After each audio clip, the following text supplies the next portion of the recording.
Hello everyone. We actually started learning about food, right? We'll just continue with the same thing, Andi. And today we are going to learn about would be, would have and would have been. వీటిని సెంటెన్సెస్లో ఎలా use చేయాలి, ఏ సిచ్యువేషన్స్లో use చేయాలని ఈరోజు క్లియర్గా నేర్చుకుందాం. See, learning and understanding the usage of would be, would have and would have been is not as easy as we all think. We have to put our heart and soul to be able to understand this. So clearగా చెప్తాను, బాగా వినండి, అర్థం చేసుకోండి, okay? So let me start with the usage of would be now. So would be ఎప్పుడు use చేస్తామంటే kind of imaginary, ఓకేనా? అది present అయినా పాస్ట్ అయినా ఇమాజినరీ యాక్షన్స్ గురించి మనం మాట్లాడాలనుకున్నప్పుడు మనం వుడ్ బి అని యూజ్ చేయాలి. సో ప్రజెంట్లో ఎలా, పాస్ట్లో ఎట్లా ఇమాజినరీ యాక్షన్స్ వస్తాయని. So we will see some examples. So ఆ ఎగ్జాంపుల్స్ మిమ్మల్ని మీరు ఇన్వాల్వ్ చేసుకుంటే next time when you face the situations it would be easy for you to understand it, okay?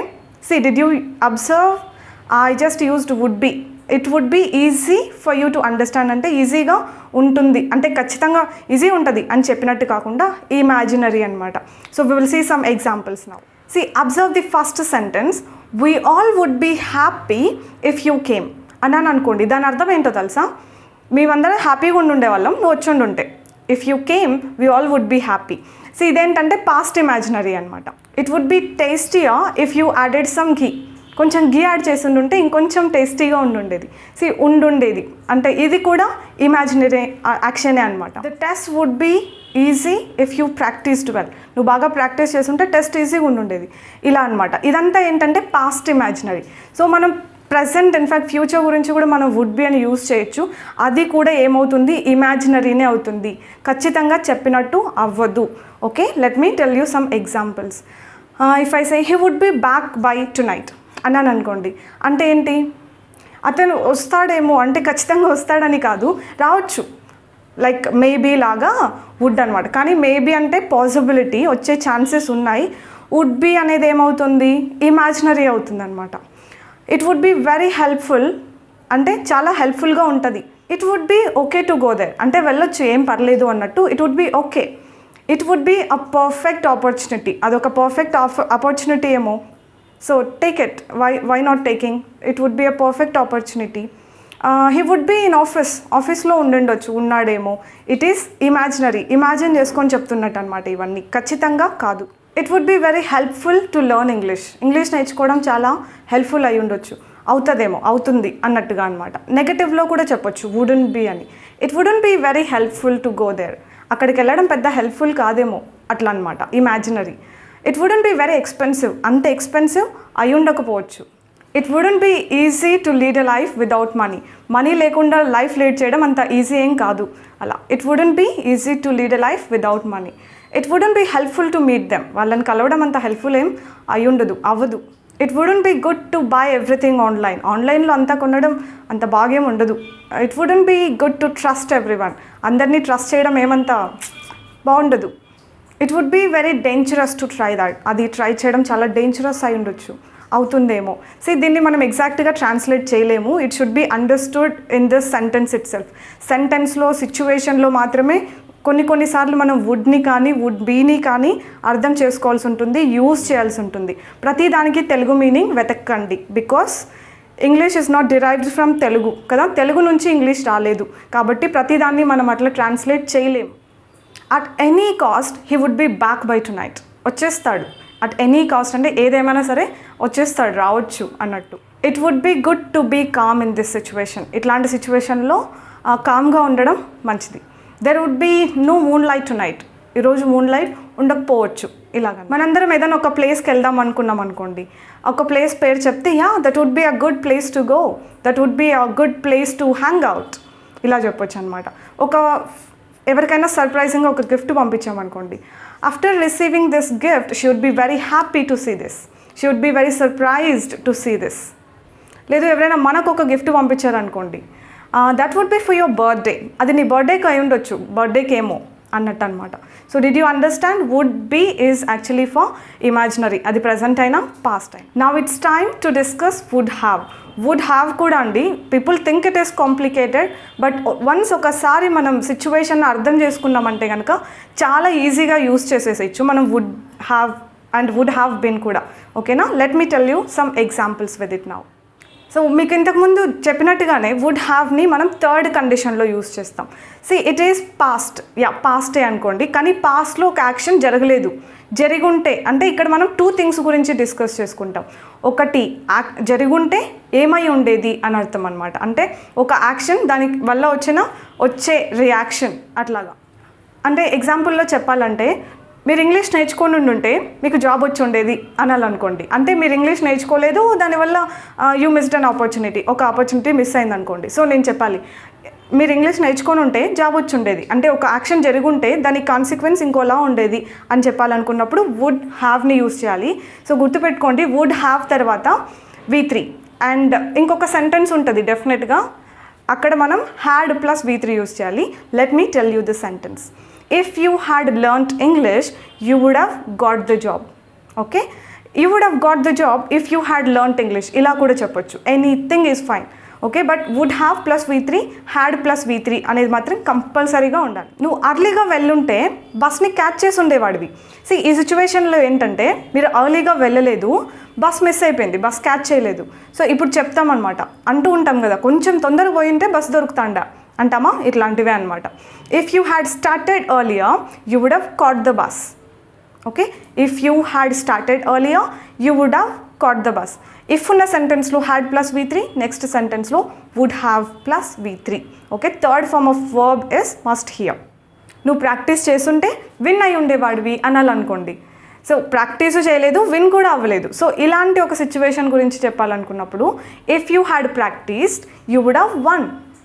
Okay, if ఉన్న సెంటెన్స్లో హ్యాడ్ ప్లస్ V3, నెక్స్ట్ సెంటెన్స్లో would have plus V3.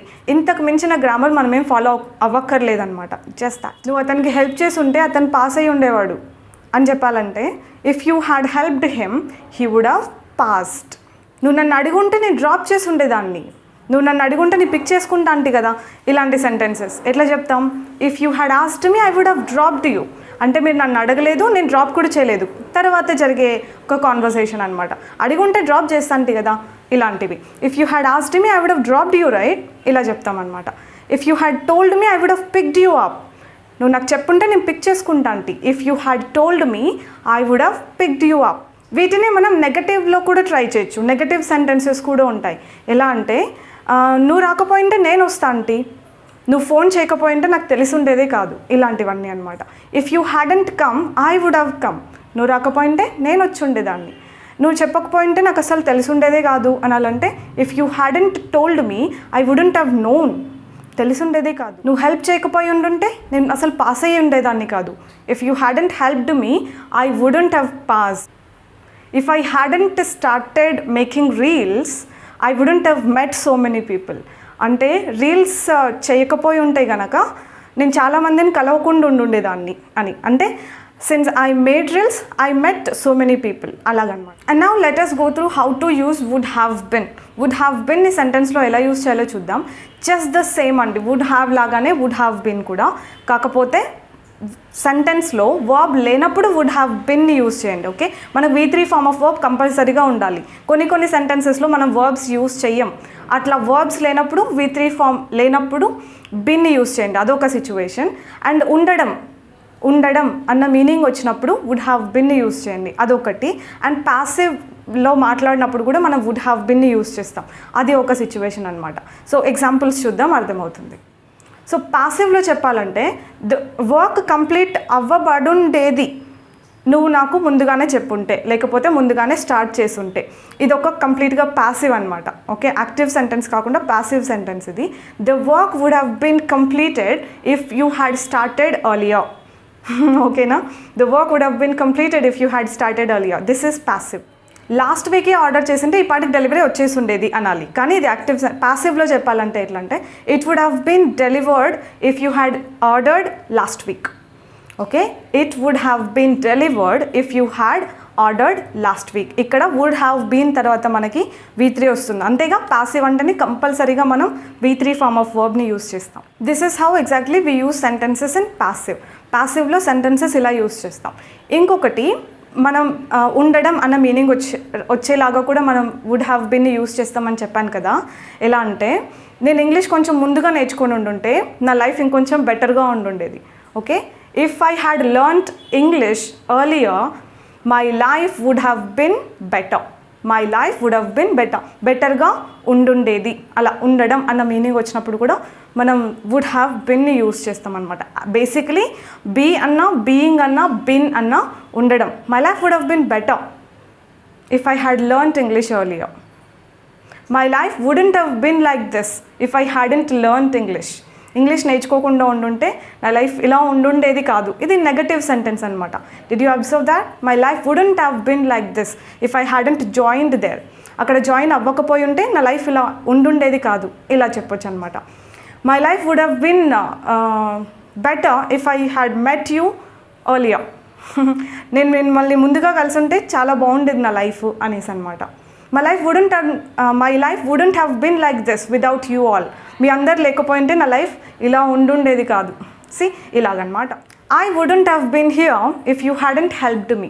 నువ్వు help చేయకపోయి ఉంటే నేను ఇక్కడ ఉండుండేదాన్ని కాదు. I would have been very happy if you had come to the party. నువ్వు పార్టీకి వచ్చి ఉండుంటే నేను చాలా హ్యాపీగా ఉండుండేదాన్ని. We would have been tired if we had gone there. అక్కడికి వెళ్ళుండుంటే టయర్డ్ అయిపోయి ఉండేవాళ్ళం. అలా ఉండడం అన్న మీనింగ్ వచ్చినప్పుడు మనం వుడ్ హ్యావ్ బిన్ యూస్ చేస్తాం. Did you observe? మనం వుడ్ హ్యావ్ బిన్ అని యూస్ చేసిన తర్వాత వర్బ్ ఏం లేదు, ప్యాసివ్లో ఉంటుంది. అది కూడా V3 ఫామ్ ఉంటుంది. కానీ మోస్ట్ ఆఫ్ ద టైమ్స్ అట్లా ఉండడం అన్న మీనింగ్ వచ్చినప్పుడు మనం వర్బ్ ఏం ఉండదు. Because been itself is V3. బిన్నే V3గా మనం కన్సిడర్ చేస్తామన్నమాట. గ్రామర్లో ఇన్వాల్వ్ అయితే చాలానే చెప్పాల్సి వస్తుంది. బట్ మనం మాట్లాడడానికి గ్రామర్ అవసరం లేదు. ఇంతవరకు చాలు. If you can understand this, that's more than enough. So that is about would, would be, would have and would have been అండి. ఇంకెక్కడ కన్ఫ్యూజ్ అవ్వరని అనుకుంటున్నాను. కన్ఫ్యూజ్ అవ్వరు as long as you don't translate would into Telugu. ఓకేనా? తెలుగులోకి వుడ్ని translate చేయనంత వరకు, వుడ్ని ఇంగ్లీష్లోనే అర్థం చేసుకున్నంత వరకు మీరేం కన్ఫ్యూజ్ అవ్వరు.